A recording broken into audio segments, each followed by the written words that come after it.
Sanibonani bangani bami, uMam G futhi lo onibingelelayo. Indaba yethu namhlanje ithi ngelikabani lisondo.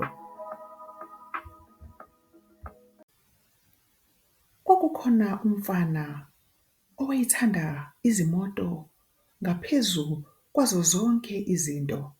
Igama lakhe-ke kwakunguVeli. UVeli wayefisa ukuba umakhenikha uma esekhulile ukuze alungise izimoto usuku lonke. Ngelinye ilanga-ke uVeli wathola isondo elikhulu elimnyama elicwebezelayo lilele phansi eduze komgwaqo. Lalilihle kakhulu leli sondo liwedlula onke. Emangele wabuza, ngelikabani leli sondo? Ngaso leso sikhathi uVeli wabona inqola yezimbongolo iza ngomgwaqo. "Yima!" kumemeza uVeli. "Sawubona mnumzane, yima! Ngelakho leli sondo?" kubuza yena uVeli. "Cha, akulona elami," kuphendula indoda. "Leli sondo lihle kakhulu ukuba ngabe ngelale nqola."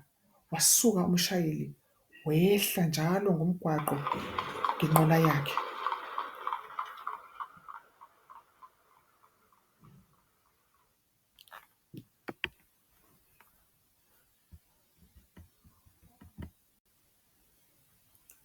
Emva kwesikhashana-ke uVeli wabona ugandaganda ophuzi wehla ngomgwaqo uza ngakuye.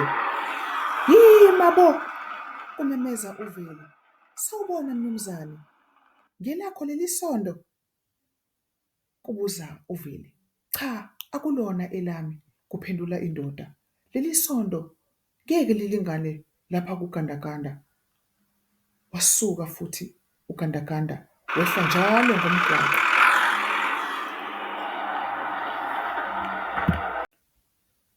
Emva kwemizuzu embalwa uVeli wabona isithuthuthu esiluhlaza njengotshani sehla ngomgwaqo siza ngakuye. "Yima bo!" kumemeza uVeli. "Sawubona dadewethu, ngelakho leli sondo?" "Cha, akulona elami," kuphendula udade. "Leli sondo likhulu kulelesi sithuthuthu."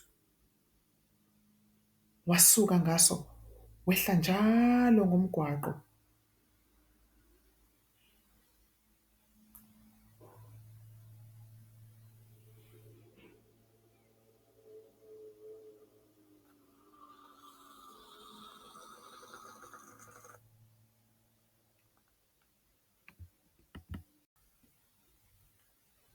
Lishisa ilanga, uVeli wezwa omile, kepha akakwazi ukulishiya isondo elikhulu elicwebezelayo.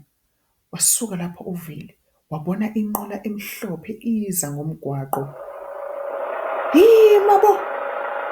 Sawubona mama, ngelakho leli sondo?" "Cha, akulona elami," kuphendula unkosikazi. "Leli sondo lihle kakhulu ukuthi lingaba ngilali inqola le engihamba ngayo." Yasuka yehla njalo ngomgwaqo.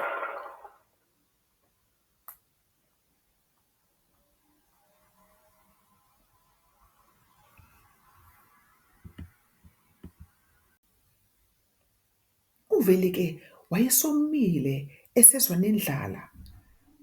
Akangakwazi ukulishiya isondo elikhulu elicwebezelayo.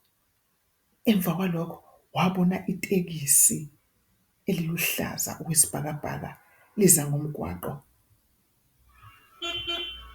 "Yima bo!" kumemeza uVeli. "Ngicela ume." "Sawubona mnumzane, kungabe yilakho leli sondo?" "Cha, akulona elami," kuphendula umshayeli wetekisi. "Isipele sami nasiya ngaphansi kwetekisi." Wasuka wehla njalo esusa izintuli ngetekisi.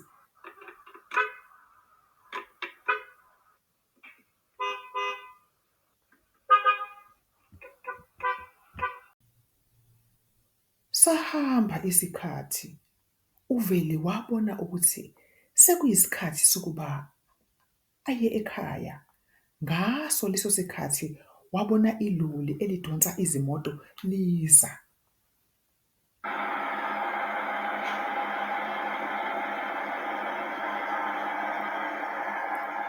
Iloli elidonsa izimoto lalidonsa imoto enhle kakhulu emnyama enesivinini esikhulu. Yimabo! Esephelelwe amandla uVeli. Sawubona mnumzane. Ngelakho leli sondo? Ubuza yena. Cha, akulona elami, kusho umshayeli weveni elidonsa izimoto.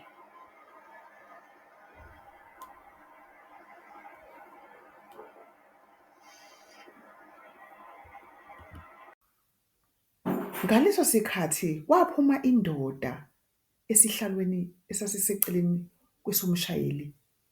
Yeza kuVeli. Yisondo lami leli, imemeza ngenjabulo. Likhumuke emotweni yami. Bengifunana nalo yonke indawo. uVeli waqalaza ngemuva kweveni.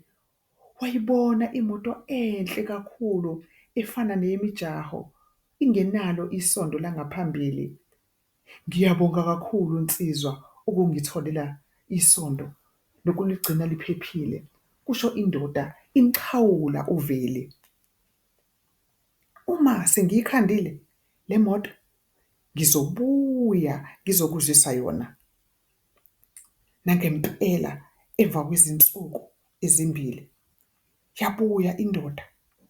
Wonke umuntu wayebuka uVeli esegibele uhuntshu lwemoto enhle.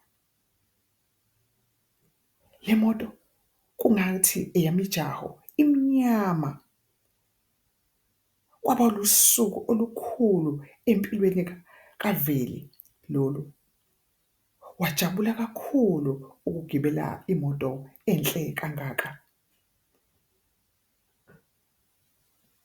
Iphela lapho-ke indaba yethu yanamhlanje, bangani bami, ekhuluma ngesondo ukuthi bekulikabani isondo elitholwe uVeli emgaqweni. Kube yisifundo esihle sokuba umuntu ayigcine into ayitholile ongesiyo eyakhe. Ngiyabonga ukuba nisithokozele isifundo sami namhlanje. Nani futhi nifundile ukuthi nitholiselane ngento elahlekile. Ngiyabonga kakhulu uMam G, futhi lona nangokuzayo nisondele nizokwethamela izifundo ngoMam G. Indaba-ke ethi ngelikabani leli sondo ilotshwe yashicilelwa abafundi abafunda ibanga lesithathu. Ngiyabonga ngokulalela, nisale kahle. Nangokuzayo futhi nisondele nizokwethamela izindaba ngoMam G.